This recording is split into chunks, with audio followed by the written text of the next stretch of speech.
Bueno, el día de hoy estamos reflexionando sobre este pasaje de Emaús. Ya a mediodía tuvimos una predicación al respecto, pero ¿se han preguntado por qué los discípulos iban a Emaús?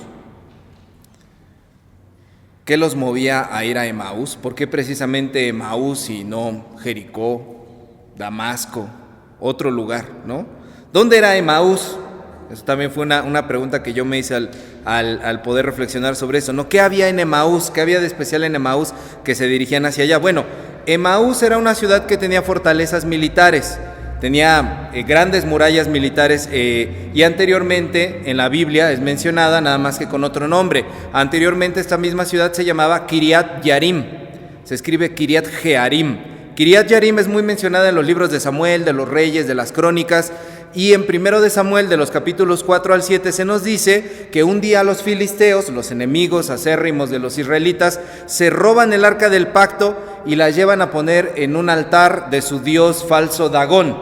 Y entonces la dejan ahí en el altar del dios Dagón, y a la mañana siguiente llegan y a Dagón amanece postrado delante del arca del pacto, pero ellos no le tomaron importancia, ¿no? Y al día siguiente levantan la estatua de Dagón, y al día siguiente otra vez Dagón está postrado frente al arca, pero esta vez no tiene brazos la estatua del dios Dagón, y ellos otra vez no le tomaron importancia, no les importó. Al día siguiente lo comienzan a los filisteos a salir tumores por todo el cuerpo, a toda la población de los filisteos, y entonces ahí ya se espantaron y dijeron: ¿qué está pasando aquí? Hay que devolver esto, es un objeto sagrado, devuélvanselo a los israelitas, no queremos nada que saber del arca del pacto. Y se la llevan y la ponen precisamente en la ciudad de Kiriat Yarim, que es Emaús.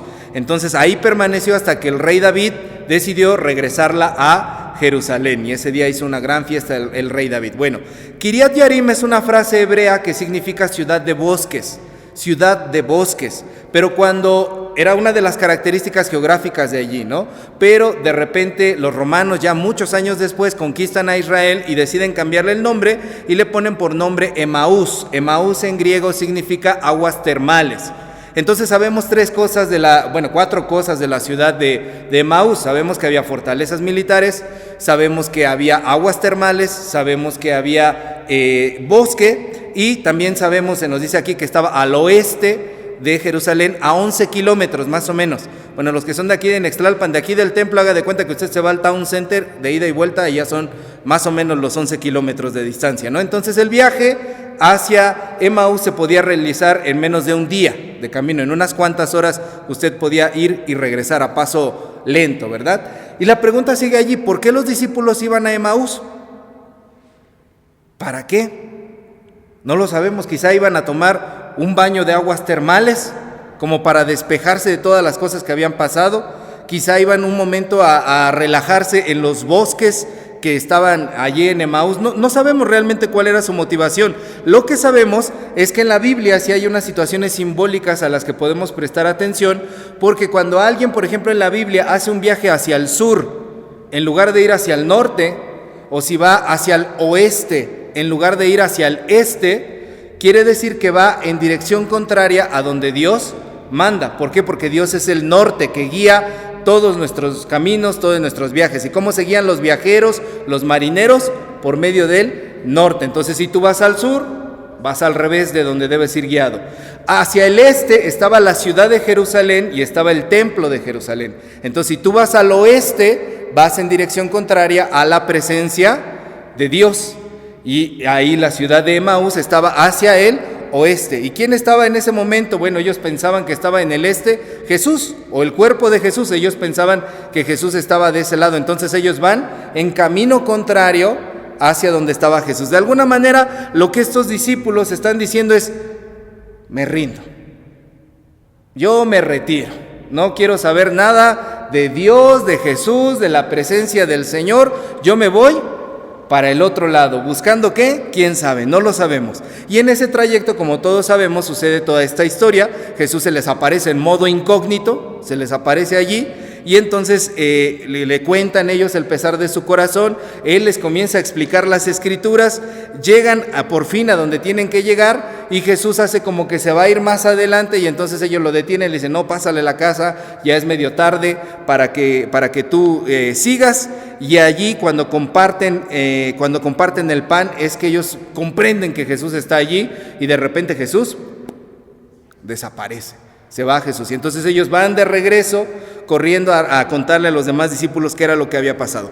¿Qué podemos aprender de este misterioso viaje hacia Emaús que estos discípulos hacen? Bueno, yo creo que muchas cosas. Se han escrito muchísimas cosas al respecto. Hay hasta un retiro, ¿verdad? Un campamento, la caminata de Emaús, este movimiento dentro de las iglesias que es muy importante, pero hoy yo solamente quiero aportar una interpretación que nos identificaría con este camino de Emaús. Creo que en cada pasaje, en cada escena del camino a Emaús, podemos encontrar diferentes tipos de persona representado. Por cada escena que ocurre en este viaje hay diferentes tipos de personas que estamos representados, diferentes maneras de relacionarse con Dios. Cada uno de nosotros se relaciona con Dios de formas distintas, y creo que aquí en el camino de Emaús encontramos 4 tipos de personas representados aquí. Primer tipo de persona: en la primera escena vemos a los discípulos, como ya dije, yendo en dirección contraria. Esta escena puede representar a todas aquellas personas que no quieren saber nada de Dios, creyentes o no creyentes, porque hay personas que se llaman creyentes y realmente no quieren saber nada de Dios. ¿Por qué? Porque son personas que ante los sucesos del crucificado, del resucitado, lo que deciden es voltearle la espalda. Yo no quiero saber nada de él, mi agenda está demasiado llena, mi agenda está demasiado ocupada, yo voy para otra cosa, tengo otros asuntos que hacer. ¿A qué vas a Emaús? ¿Quién sabe? No te voy a decir, son mis asuntos, pero yo estoy ocupado. Son estas personas, estas hermanas, estos hermanos que de repente: hermana, ¿puede acompañarnos al día? Híjole, no puedo, tengo un compromiso. Bueno, ¿y qué tal día? Híjole, tampoco puedo ese día. Bueno, ¿y el otro día? ¿Y qué cree? También ese día se nos casa la tía fulana, ¿no? Son estas personas que realmente en su agenda no hay espacio para Dios. Se dicen creyentes, pero le están volteando la espalda al Señor. Hay otras cosas mucho más importantes para ellos. Y por supuesto están las personas que se contraponen a la voluntad de Dios. Soy ateo, soy agnóstico, soy libre pensador, soy alguien que prefiere tener una filosofía libre, no creo en tu amigo imaginario, yo vivo sin Dios, soy mi propio Dios, soy mi propio proyecto de vida. Tú vienes a esta tierra para vivir y solamente poder triunfar tú en la vida y tener un camino de éxito, y olvídate de lo demás porque Dios no importa. Entonces son personas que realmente no le tienen mucho interés. Segunda escena. En la segunda escena podemos encontrar a los discípulos, cuando ya se aparece Jesús, que empiezan a hablar con él, y les dice Jesús: ¿qué son estas pláticas que tienen entre ustedes? Porque los ve ahí como peleando, como discutiendo, y los discípulos le empiezan a expresar de su corazón que ellos están tristes. Ellos están decepcionados, están conflictuados, están desanimados, están decepcionados. ¿Por qué? Porque ellos esperaban de Jesús algo que a sus ojos no se ha cumplido. Nosotros esperábamos que Él fuera el que redimiría a Israel, pero no fue así. Estos pueden representar a aquellas personas que, habiendo tenido mucha fe, o entre comillas mucha fe, un día, de repente, las cosas no les salen bien. Un día sus peticiones de repente no se cumplen como ellos querían. Un día estas personas esperaban que todas sus asistencias al templo, Dios tuviera como una lista en la primaria o en el kinder, poniéndoles palomita, estrellita: muy bien, viniste al templo, palomita, asistencia, bla, bla, bla. Y de repente cuando les pasa algo malo dicen: ¿para qué voy a la iglesia? ¿Para qué sigo a Dios? ¿Para qué tengo fe? ¿Qué es lo que está pasando con el Señor? ¿Por qué el Señor está contra mí, no? Son estas personas que esperaban que de alguna manera se cumpliera su voluntad y no la de Dios, porque nunca se prepararon para un posible no de parte de Dios. Cuando Dios nos pide obediencia, cuando Dios nos pide seguimiento, eso implica que muchas veces el Señor nos va a contestar que no. Y a veces nos escudamos hasta en los versículos bíblicos, ¿verdad? Y le decimos a Dios, le queremos hacer manita de puerco y le decimos, tú dices en tu palabra que todo lo que pidiéramos en tu nombre se nos daría. Pero también la Biblia dice, piden y piden mal. Y no reciben porque piden mal. Esos otros versículos, esos como que no existen, ¿verdad? Esos los vamos a poner debajo de la alfombra. Son personas que tenían anhelos.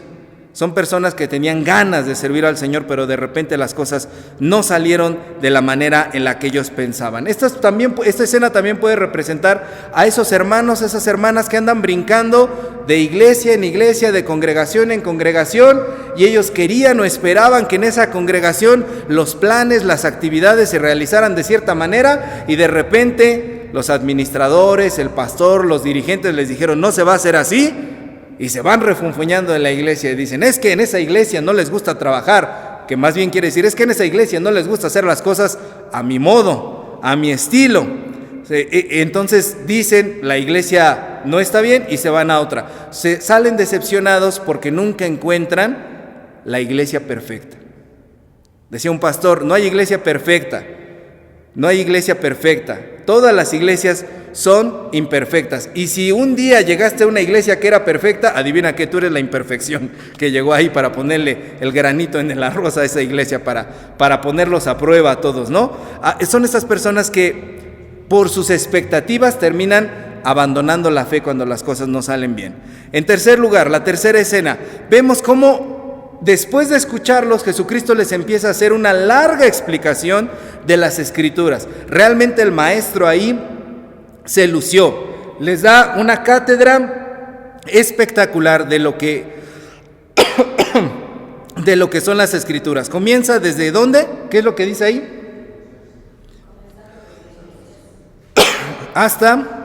Desde Moisés hasta ¿dónde?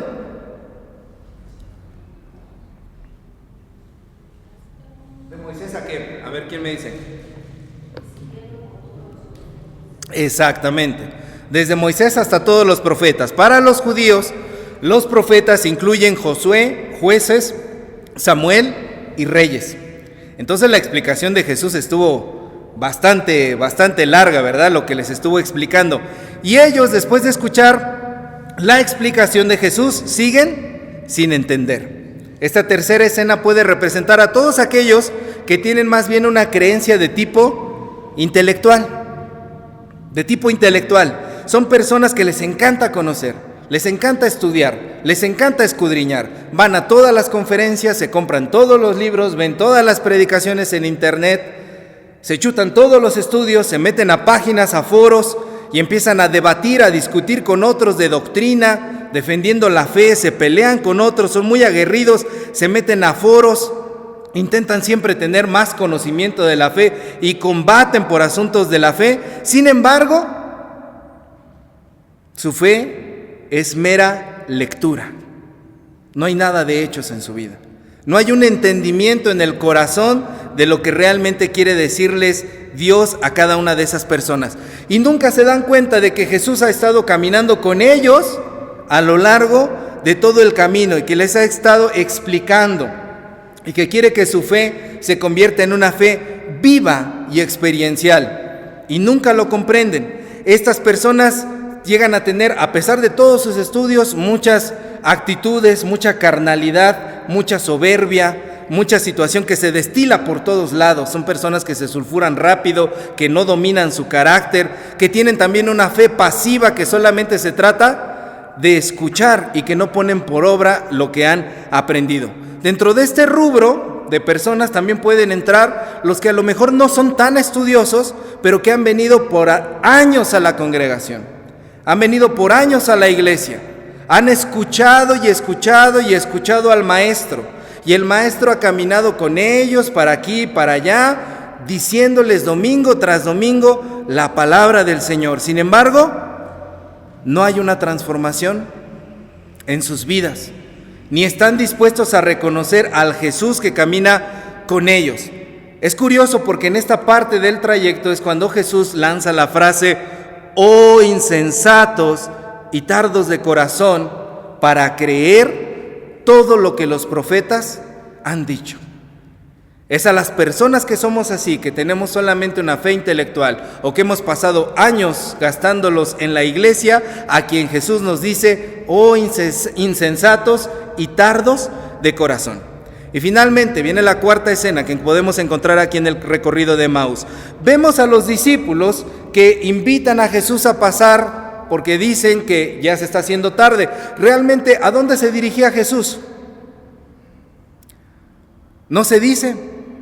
Y los viajeros tampoco jamás le preguntan: oye, ¿tú para dónde vas?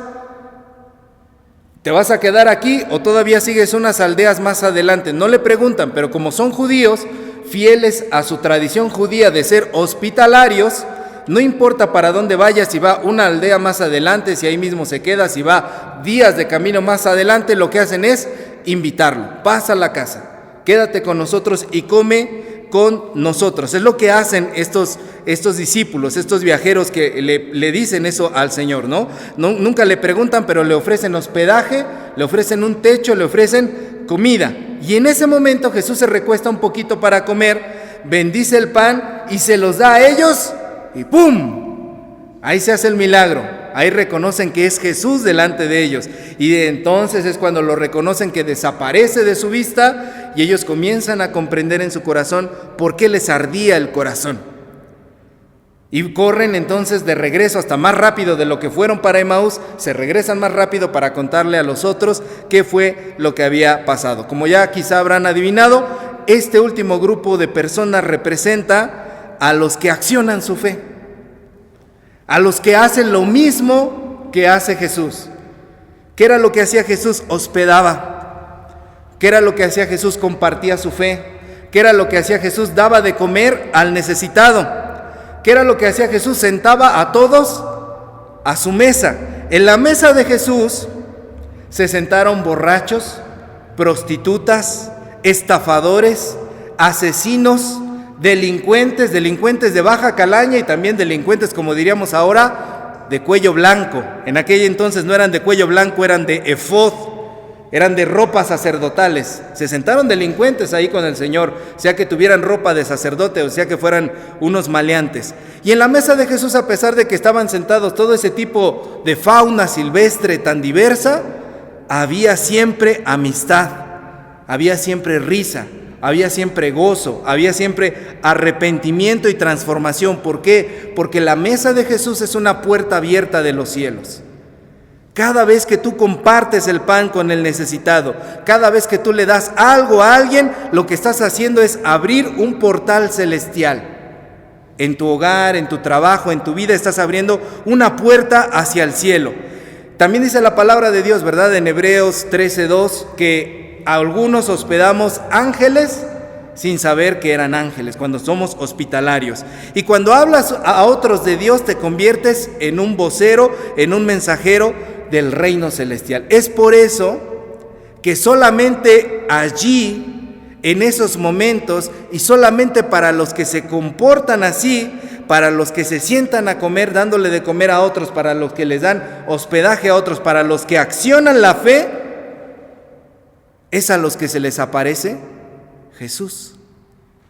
Es con los que comparten, es con los que hacen lo mismo que hizo Jesús, que allí Jesús decide aparecerse.